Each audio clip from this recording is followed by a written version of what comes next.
ओम श्री सीतारामचंद्राभ्यां नमः।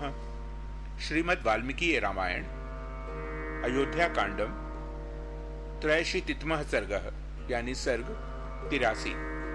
इस सर्ग में भरत की वन यात्रा और श्रृंगवेरपुर में रात्रिवास।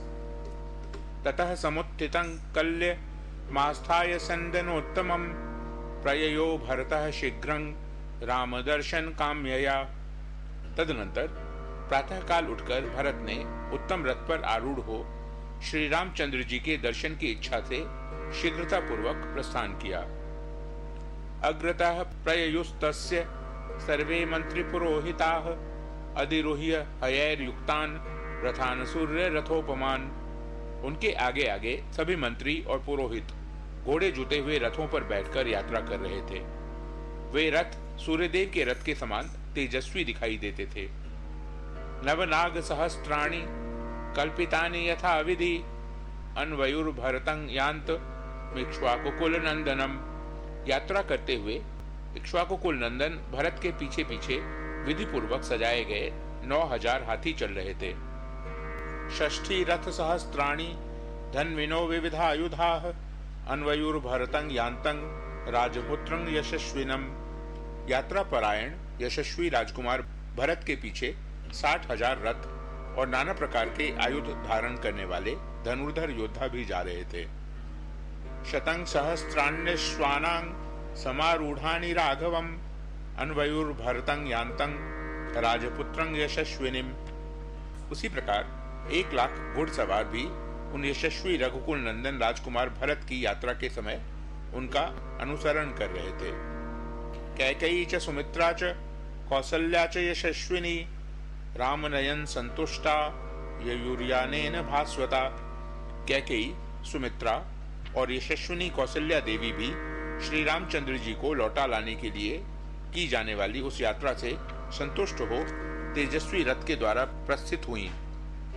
प्रयाताश्चार्य संघाता रामं द्रष्टुं स लक्ष्मणं तस्यैव च कथाश्चित्राः पूर्वाणा हृष्टमानसाः।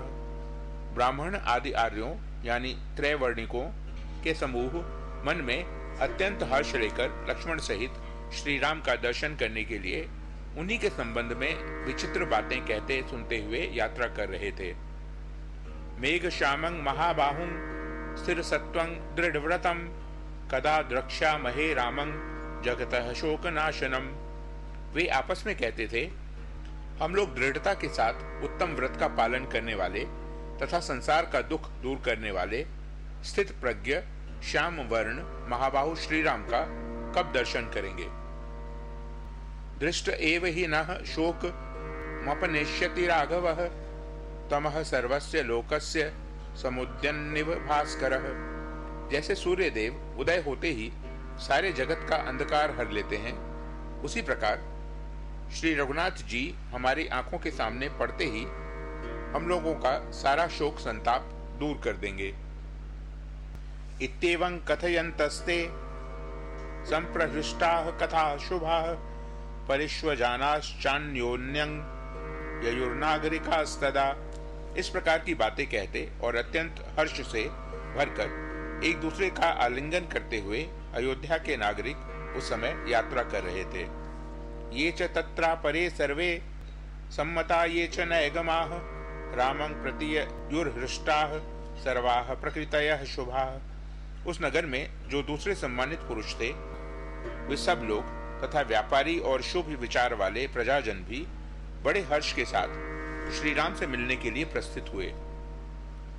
मणिकाराश्च ये केचित् कुंभकाराश्च शोभनाः सूत्रकर्म विशेषज्ञा ये च शस्त्रोपजीविनः मायूरकाः क्राकचिका वेदकारोचकास्तथा दंतकाराः सुधाकारा ये च गंधोपजीविनः सुवर्णकाराः प्रख्यातास्तथा कंबलकारकाः स्नापकोष्णोदका वैद्या धूपकाः शौंडिकास्तथा रजकास्तुन्नवायाश्च ग्रामघोषमहत्तराः शैलुश्चाश्च सहस्रिभिर्यान्ति कैवर्तकास्तथा समाहिता वेदविदो ब्राह्मणावृत्तसम्मताः गौरथैर्भरतं यान्त मनोजगमुह सहस्त्रशः।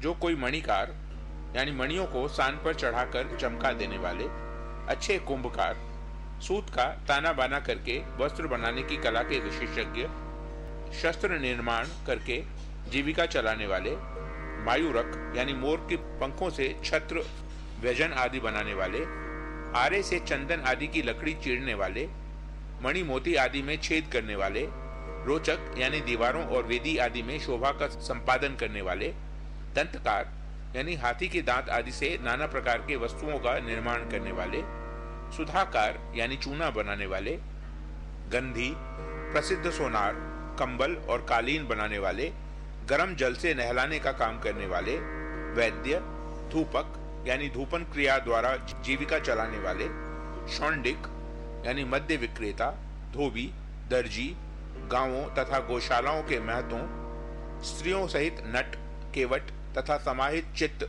सदाचारी वेदवेत्ता, सहस्त्रों ब्राह्मण बैलगाड़ियों पर चढ़कर वन की यात्रा करने वाले भरत के पीछे पीछे गए। सुवेशाः शुद्ध वसना स्ताम्र मृष्टानुलेपिनः सर्वे ते विविधैर्यानैः शनैर्भरतमन्वयुः। सबके वेश सुंदर थे, सबने शुद्ध वस्त्र धारण कर रखे थे तथा सबके अंगों में तांबे के समान लाल रंग का अंगराग लगा था। वे सब के सब नाना प्रकार के वाहनों द्वारा धीरे धीरे भरत का अनुसरण कर रहे थे। प्रहिष्ट मुदिता सेना सान्वयात कैकेयी सुतम भ्रातुरा नयने यातं भरतं भातृवत्सलम। हर्ष और आनंद में भरी हुई वह सेना भाई को बुलाने के लिए प्रस्थित हुए कैकेयी कुमार भ्रातृवत्सल भरत के पीछे पीछे चलने लगी। ते गत्वा दूर मध्वानं रथयानाश्वकुंजरैः समासेदुस्ततो गंगां श्रृंगवेरपुरं प्रति। इस प्रकार रथ, पालकी, घोड़े और हाथियों के द्वारा बहुत दूर तक मार्ग तय कर लेने के बाद वे सब लोग श्रृंगवेरपुर में गंगा जी के तट पर जा पहुंचे। यत्र राम सखा वीरो गुहो ज्ञातिगणैर्वृतः निवसत्य प्रमादेन देशं तं परिपालयन्। जहाँ श्री रामचंद्र जी का सखा वीर निषादराज गुह सावधानी के साथ उस देश की रक्षा करता हुआ अपने भाई बंधुओं के साथ निवास करता था। उपेत्य तीरं गंगाया चक्रवाकैरलंकृतं व्यवतिष्ठत सा सेना भरतस्यानुयायिनी। चक्रवाकों से अलंकृत गंगा तट पर पहुंचकर भरत का अनुसरण करने वाली वह सेना ठहर गई। निरीक्षानुत्थितां सेनां तां च गंगा शिवोदकां भरतः सचिवान् सर्वान् ब्रवीद वाक्य कोविदः।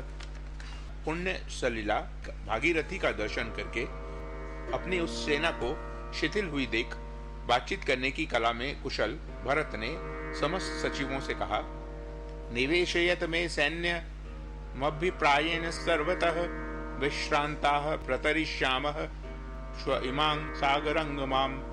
आप लोग मेरे सैनिकों को उनकी इच्छा के अनुसार यहाँ सब ओर ठहरा दीजिए। आज रात में विश्राम कर लेने के बाद हम सब लोग कल सवेरे इन सागरगामिनी नदी गंगा जी को पार करेंगे। दातुं च तावद् इच्छामि सर्वगतस्य महीपतेः और्ध्वदेह निमित्तार्थ मवतीर्योदकं नदीम। यहाँ ठहरने का एक और प्रयोजन है। मैं चाहता हूँ कि गंगा जी में उतरकर स्वर्गीय महाराज के पारलौकिक कल्याण के लिए जलांजलि दे दूं। तस्यैवं ब्रुवतो मात्यास्तथेत्युक्त्वा समाहिताः न्यवेशयंस्तांस छंदेन स्वेन स्वेन पृथक पृथक। उनके इस प्रकार कहने पर सभी मंत्रियों ने तथास्तु कहकर उनकी आज्ञा स्वीकार की और समस्त सैनिकों को उनकी इच्छा के अनुसार भिन्न भिन्न स्थानों पर ठहरा दिया। निवेश्य गंगामनुक्तां महानदीं चमूंग विधानैः परिबर्ह शोभिनीं उवास रामस्य तदा महात्मनो विचिंतमानो भरतो निवर्तनम। महानदी गंगा के तट पर खेमे आदि से सुशोभित होने वाली उस सेना को व्यवस्था पूर्वक ठहराकर भरत ने महात्मा श्रीराम के लौटने के विषय में विचार करते हुए उस समय वहीं निवास किया। इत्याशय श्रीमद् रामायणे वाल्मीकिये आदि काव्ये अयोध्या कांडे 83तमः सर्गः।